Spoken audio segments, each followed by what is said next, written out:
গ্রামে কনকনে শীতে বছরের প্রথম খেজুরের রস খেলাম, সেই সাথে নিজ হাতে জীবনের প্রথম খেজুরের গুড় বানানোর অভিজ্ঞতাও নিলাম। আসসালামু আলাইকুম, কেমন আছেন সবাই? যদিও বা সারা দেশে অনেক শীত কয়েকদিন থেকে, তবে গ্রামে কিন্তু শীতের পরিমাণটা তার থেকেও অনেক বেশি। আর আমার শ্বশুর বাড়িতেও যে খেজুরের রস পাওয়া যায় আমি তো জানতামই না, সাথে সেই রস পেড়ে আবার সরাসরি খেজুরের খাঁটি গুড়ও বানানো হয়। যাই হোক, খেজুরের রস খাবো বলে এসেই যখন গুড় বানানোটা দেখছি, নিজেও একটু জীবনের প্রথম গুড় বানানোর অভিজ্ঞতাটা নিলাম। খেজুরের গাছগুলোকে আগেই তো ছিলে রস পাড়ার জন্য রেডি করে রাখা হয়, আর বিকেল থেকে শুরু হয় গাছে গাছে হাড়ি পাতা। রাত ৩টার সময় থেকে পাড়া হয় সেই হাড়িগুলো, তারপরে রসগুলো ভালোভাবে ছাকা হয়, তারপরে সেগুলো জাল দিয়ে তৈরি করা হয় খাঁটি খেজুরের গুড়। অনেক ভোরে আসতে হতো, আমার আস্তে আস্তে একটু দেরি হয়ে গেছে, যার কারণে একটা পাতিলে কিন্তু অলরেডি খেজুরের গুড় জাল করা হয়ে গেছে।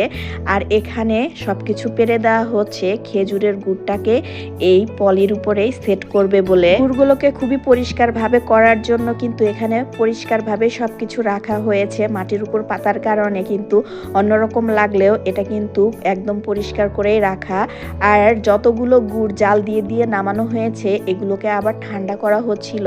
এক এক জায়গায় এক এক টেম্পারেচারের গুড় ছিল, তাই দেখতে এক এক কালারের ছিল। জীবনের প্রথম খেজুরের রস খেতে এসে খেজুরের গুড় দেখার এই অভিজ্ঞতাটা হবে কখনো ভাবিনি।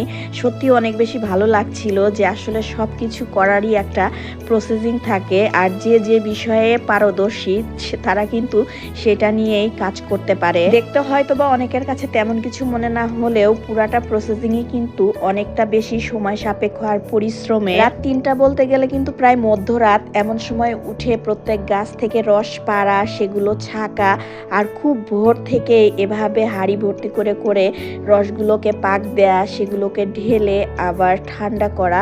অনেকেই ঝোলা গুঁড়ো কিনে নিয়ে যায়, তাই ঝোলাটাও নিয়ে গেল একজন। একদিকে গুড় জাল করে নামানো হচ্ছিল, অন্যদিকে অনেকে এই গুড়ের অর্ডারও দিয়ে গিয়েছিল।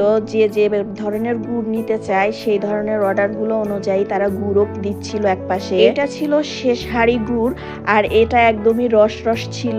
এর ভেতরে আবার সরিষার তেলও দেয়া হয়েছিল যাতে করে গুড়ের পাকটা ভালো হয়। আর আমি একটু নেড়ে দেখছিলাম যে আসলে কিভাবে গুড়টা নাড়লে ভালো হবে বা ওনারা কিভাবে করছিল। তবে যার কাজ সেই কিন্তু জানে। দেখতে সহজ মনে হলেও এই গুড় নাড়াটাও কিন্তু অনেক বেশি কঠিন, কারণ যতটা ঠান্ডা হচ্ছিল গুড় ততই জমাট বেঁধে আসছিল, আর নাড়তেও অনেক বেশি কষ্ট হচ্ছিল। তাদের মতো করে আমি তো এত ভালোভাবে নাড়তেই পারছিলাম না, অনেক বেশি ঘনত্ব বেড়ে গিয়েছিল। তাও একটু শখ করে করলাম যে আসলে কেমন করে করা হয়। আর